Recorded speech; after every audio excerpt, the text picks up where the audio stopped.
There is a muscle hiding inside your lower leg right now, and most people over 60 have never once heard its name. It sits deep behind your shin bone, tucked underneath the larger calf muscle you can actually see in the mirror. You cannot spot it. Most days, you probably do not even feel it working. But this small, hidden muscle has a strange superpower that almost nobody has explained to you. When it goes to work, it can pull sugar straight out of your bloodstream without your pancreas lifting a finger. A peer-reviewed study out of the University of Houston put real numbers behind this. People who switch this muscle on while sitting down, yes, sitting, cut their after-meal blood sugar spike by roughly half. No gym membership, no new diet, no medication. Just one small, quiet movement at a desk or in a chair. And once you understand how this works, you are going to stop blaming that afternoon crash on simply getting older or on eating too much at lunch. Because something very specific is happening inside your body, and after 60, that something becomes more important than almost any other single habit you could adopt. Before we get into it, I want to ask you something directly. Drop your age in the comments below and tell me whether you experience that heavy, foggy feeling in the early afternoon. I read every single comment on this channel, and your answers genuinely help me understand who is watching and what matters most to cover next. To understand what is happening in your body after meals, you first have to understand glucose itself. Glucose is sugar in its simplest form, and it is fuel. That word matters enormously. Every cell in your body runs on it. Your muscles burn it for movement. Your liver stores it for later use. And your brain, this is the critical part, depends on it almost entirely.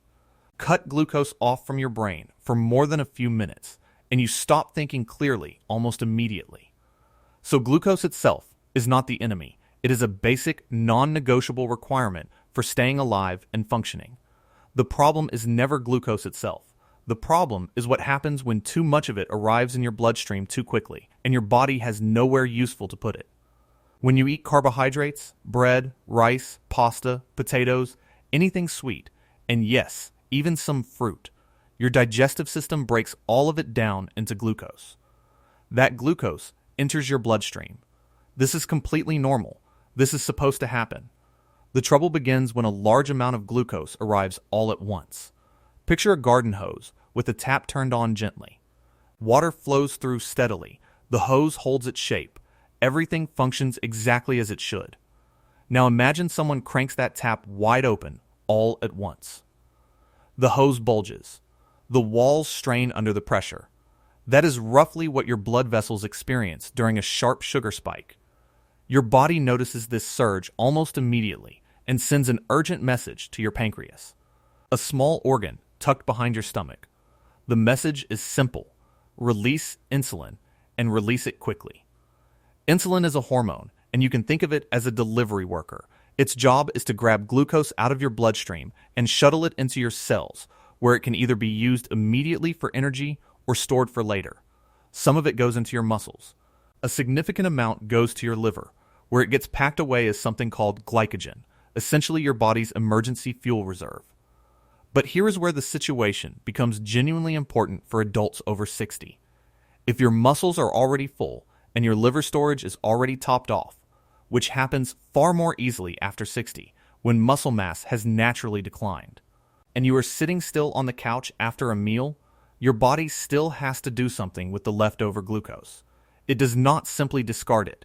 It pushes it into your fat cells, and once glucose moves into fat storage, it becomes very difficult to retrieve. Meanwhile, your hardworking insulin has done its job almost too thoroughly. It has shoved so much glucose out of your bloodstream that your sugar level can drop even lower than where it started before the meal. This is the crash, and this is precisely where the symptoms that millions of adults experience every single day actually come from. Your blood sugar drops quickly, and your brain, which depends almost entirely on glucose for fuel, sends out an internal alarm. Energy is running low. Fix this immediately. A wave of tiredness washes over you. Your head feels foggy. Your thoughts become slow and difficult to organize. Your eyelids feel heavy.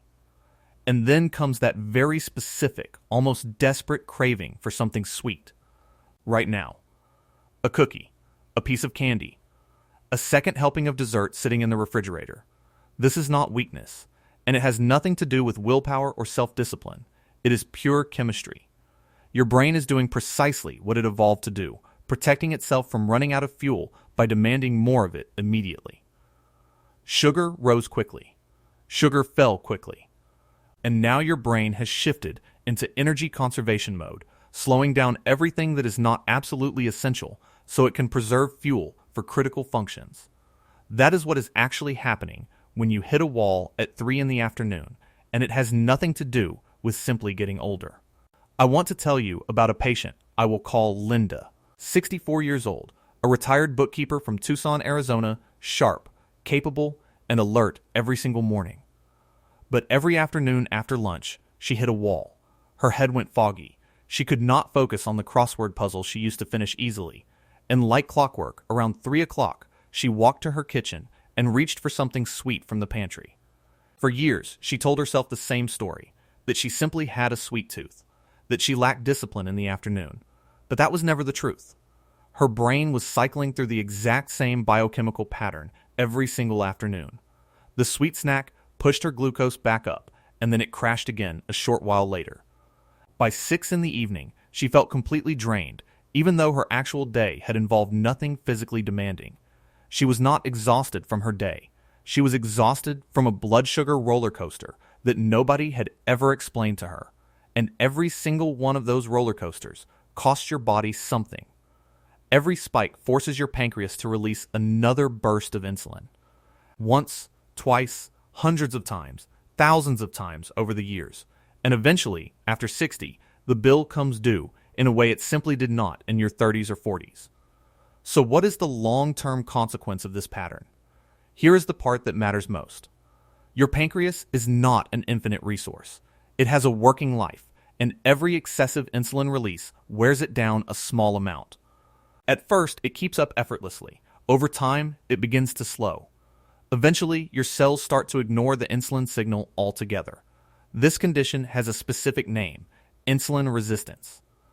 In plain language, it means there is plenty of insulin circulating in your blood, but your cells have stopped responding to it the way they once did. The key still exists. The lock still exists. But the lock has become jammed. To force glucose into your cells despite this resistance, your pancreas has to release even more insulin than before. More and more, year after year, working harder and harder for less and less return on that effort. The tricky part, and this is something I see constantly in patients over 60, is that for a long stretch of time. Your routine blood work can still appear completely normal. There is no diagnosis. There is no flashing warning sign on your lab report. But the fatigue is real. The stubborn abdominal weight is creeping in. The cravings will not let up. You can live with all of this for years without being able to point to anything officially wrong.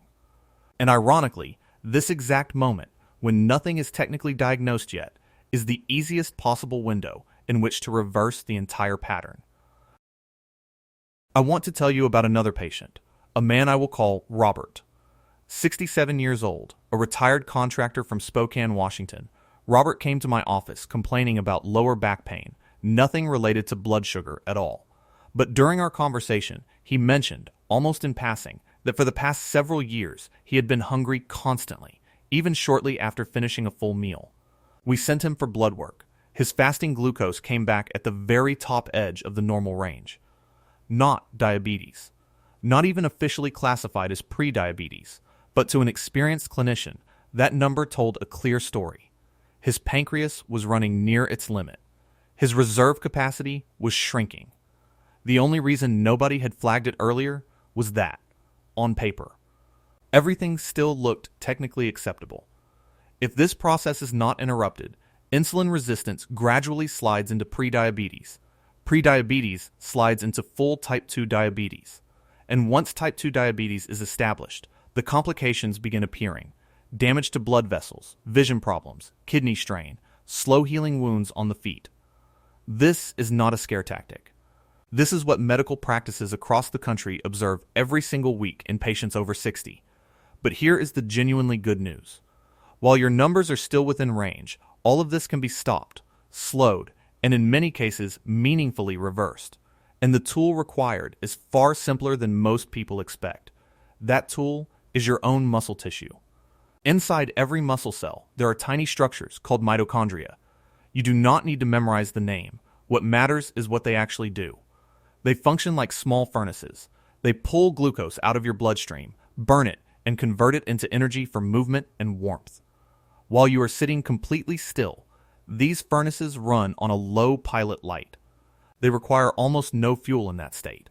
But the moment a muscle begins to contract, those furnaces flare up dramatically. They begin burning glucose at a significantly higher rate. Here is where this becomes genuinely fascinating. Normally, glucose requires insulin to act as a key, unlocking the door into your cells. No insulin, no entry. But a working, contracting muscle has what amounts to a back door. It opens that door entirely on its own, with no key required at all.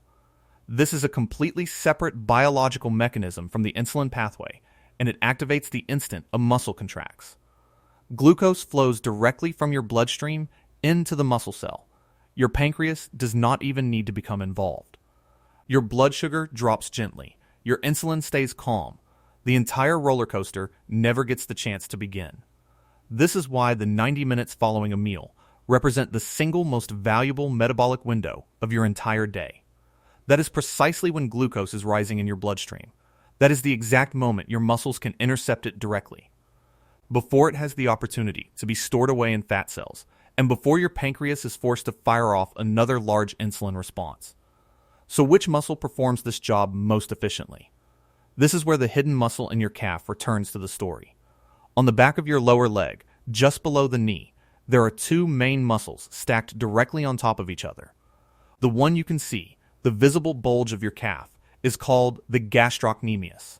That is the muscle that flexes when you rise up onto your toes. But underneath it, deeper inside the leg, sits a second muscle called the soleus. Most people, including most physicians outside of sports medicine, have never given it a second thought. It does not show in the mirror. You cannot easily feel it working on its own. And yet, pound for pound, when it comes to pulling glucose directly out of your bloodstream, no other muscle in your entire body matches its efficiency.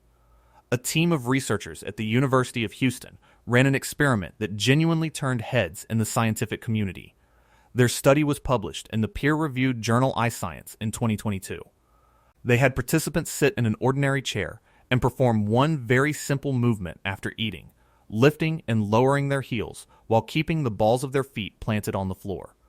Participants could be working at a desk, watching television, or talking on the phone. Nothing about their day needed to change. The only thing in motion was the back portion of the foot.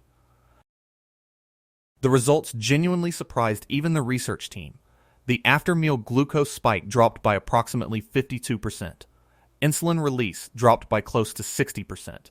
That second number deserves your full attention. It means the pancreas barely had to engage at all. The soleus muscle was pulling glucose out of the bloodstream so efficiently that a large insulin response simply was not required. You can try this movement right now while you continue listening. Plant both feet flat on the floor. Keep your toes pressed down against the ground.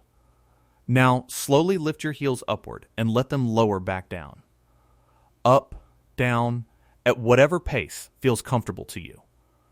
No rushing, no forcing the movement. You can do this seated at a desk, on your couch, or in a waiting room. And nobody around you would even notice. 10 to 15 minutes of this movement after a meal is enough to produce a real, measurable difference in your blood sugar response.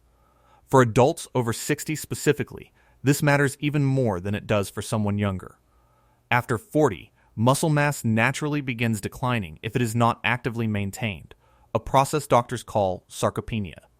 Less total muscle means a smaller overall glucose disposal system. A smaller disposal system means more pressure placed on an already struggling pancreas. More pressure on the pancreas means the entire roller coaster pattern becomes louder and more disruptive with each passing year. This is precisely why a small, accessible movement like the seated heel raise becomes disproportionately valuable as we age. It directly compensates for the muscle mass that time has quietly taken away. The soleus muscle is the single most efficient tool available, but it is far from the only one. the more muscles you engage after a meal, your legs, your back, your core, your arms. The more glucose leaves your bloodstream, and the faster it happens. There are several additional options, and every one of them fits naturally into an ordinary day without requiring special planning or equipment. The first additional tool is a short walk after eating. In one study, 2 groups of participants were given an identical meal. One group sat quietly afterward. The second group took a 10-minute walk at an easy, comfortable pace. The walking group's blood sugar peak measured roughly half of what the sitting group experienced. We are not discussing an hour on a treadmill. We are not discussing any form of intense interval training. 10 minutes, at an easy pace. The specific route does not matter. You can step outside around your block. You can walk laps inside your living room while watching television. You can climb a flight of stairs in your building a few times. The only requirement is movement instead of stillness. The second additional tool is a set of gentle squats, and these work even more quickly than walking. The reason is simple. Squats engage the largest muscle groups in your entire body, your thighs and your glutes. Larger muscles pull more glucose out of your bloodstream per minute than smaller ones do. For adults over 60, I want to be clear that this does not need to resemble an intense workout. Stand with your feet roughly shoulder width apart, toes pointed slightly outward. Lower yourself only as far as feels comfortable and safe. You do not need to reach parallel with the floor. And you should hold on to a sturdy chair or counter for balance if needed. Keep your back straight. Let your knees track in the same direction as your toes so they do not collapse inward. Then push back up to standing. 10 repetitions, performed slowly and with control. A practical trick many of my patients use is to anchor this to something they already do daily. Turn on the kettle for after dinner tea, and while it heats, perform your set of gentle squats. That timing happens to match almost exactly the window your glucose needs somewhere productive to go. The third additional tool is the most underrated of all, ordinary housework, performed at the right time. Most people already do household chores regularly. The problem is they typically do this either well before eating or an hour or more afterward, once the sugar has already been routed into storage. The simple adjustment is to do it immediately after eating instead. 15 minutes of post-meal cleanup is, in terms of glucose control, roughly equivalent to a 10-minute walk. Wash the dishes by hand rather than loading the dishwasher immediately. Wipe down the counters. Sweep the kitchen floor. Put items back in their proper place. Your body is standing and moving. Your muscles are actively engaged. Your glucose is being directed somewhere genuinely useful rather than into fat storage. Now, a lot of you ask me about supporting blood sugar regulation beyond movement alone, especially once we start discussing insulin sensitivity and how your cells actually respond to glucose the way we have today. I have been closely looking at a supplement called Glucose 6, and what caught my attention is that it supports the very same glucose uptake pathway we have been discussing, using Gymnema sylvestre to reduce sugar absorption and cravings, cinnamon to support cellular insulin sensitivity, and chromium to enhance glucose uptake at the cellular level, all ingredients with genuine peer-reviewed research behind them. No stimulants, no harsh side effects. Manufactured in an EFTA-registered, GMP-certified facility here in the United States. I never recommend anything I have not personally vetted myself. I have left a link in the description below if you would like to look into it after this video. Here is what I genuinely appreciate about all 4 of these tools: the seated heel raise, the short walk, the gentle squats, and timed housework. You do not need to rearrange your entire life around any of them. You do not need to wake up earlier. You do not need a gym membership.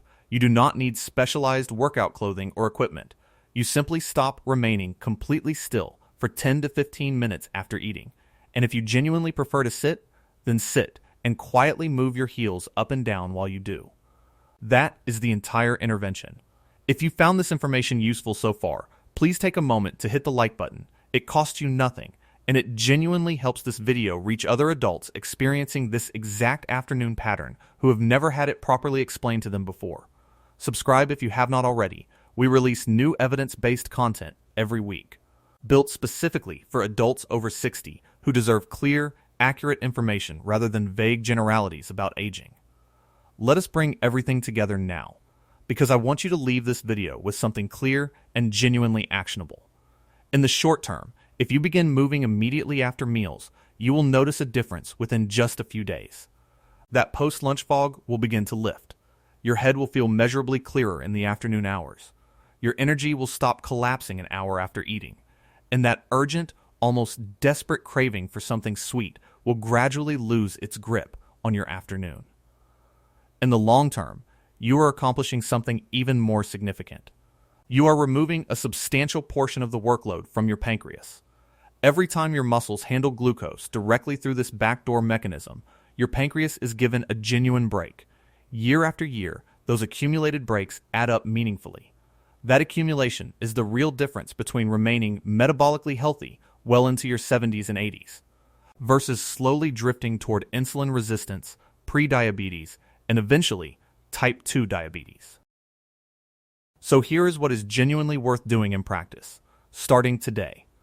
Pay close attention to what you actually do in the first 15 to 20 minutes following a meal.